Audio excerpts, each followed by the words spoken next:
के बैंकों का एनपीए रिकॉर्ड निचले स्तर पर, वित्तीय स्थिरता का संकेत। नॉन परफॉर्मिंग एसेट एनपीए निचले स्तर पर। भारत की बैंकिंग प्रणाली ने हाल के वर्षों में अपनी सबसे मजबूत पुनर्बहाली में से एक दर्ज की है। 9 फरवरी 2026 को संसद को बताया गया कि अनुसूचित वाणिज्यिक बैंकों के सकल गैर निष्पादित परिसंपत्तियां एनपीए सितंबर 2025 के अंत तक घटकर ऐतिहासिक न्यूनतम 2.15% पर आ गई। यह स्तर 2010-11 की तुलना में भी कम है, जो खराब ऋणों और कॉर्पोरेट डिफॉल्ट्स के कारण वर्षों तक चले दबाव के बाद एक महत्वपूर्ण बदलाव और मजबूती का संकेत देता है।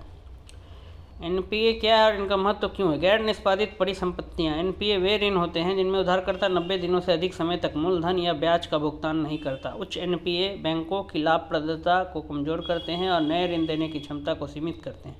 एनपीए में गिरावट बेहतर परिसंपत्ति गुणवत्ता, मजबूत ऋण मूल्यांकन और उधारकर्ताओं में बेहतर भुगतान अनुशासन का संकेत देती है। 2.15% तक की गिरावट एक स्वस्थ बैंकिंग प्रणाली को दर्शाती है जो आर्थिक विकास को समर्थन देने में सक्षम है। बैंक श्रेणियों के अनुसार एनपीए का विभाजन। 30 सितंबर 2025 तक घरेलू परिचालनों के लिए आरबीआई के आंकड़ों के अनुसार सार्वजनिक क्षेत्र के बैंकों पीएसबी का सकल एनपीए अनुपात 2.50% रहा, जबकि निजी क्षेत्र के बैंकों का यह अनुपात 1.73% था। भारत में कार्यरत विदेशी बैंकों में सबसे कम सकल एनपीए 0.8% दर्ज किया गया। उल्लेखनीय है कि मार्च 2018 के बाद से पीएसबी में तेज सुधार हुआ है, जिससे निजी बैंकों के साथ का अंतर काफ़ी कम हुआ है। सार्वजनिक क्षेत्र के बैंकों में तेज सुधार के कारण पीएसबी में एनपीए में तेज गिरावट का मुख्य कारण बैलेंस शीट की सफाई, पूंजी पुनर्पूंजीकरण और शासन सुधार रहे।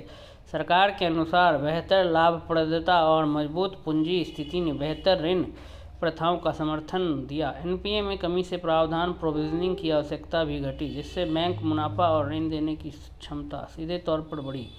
आरबीआई और सरकार की 4R रणनीति की भूमिका। यह सुधार 2015 में आरबीआई की एसेट क्वालिटी रिव्यू AQR के बाद शुरू हुआ, जिसने खराब ऋणों की पारदर्शी पहचान को अनिवार्य बनाया। इसके बाद सरकार की 4R रणनीति पहचान, रिकॉग्निशन, समाधान, रिजोल्यूशन, पुनर्पूंजीकरण, रिकैपिटलाइजेशन और सुधार रिफॉर्म्स लागू की गई। इन कदमों ने तनावग्रस्त परिसंपत्तियों का व्यवस्थित समाधान किया और नए खराब ऋणों के जमाव को रोका। वसूली के साधन आईबीसी, सरफेसी और डीआरटीएस।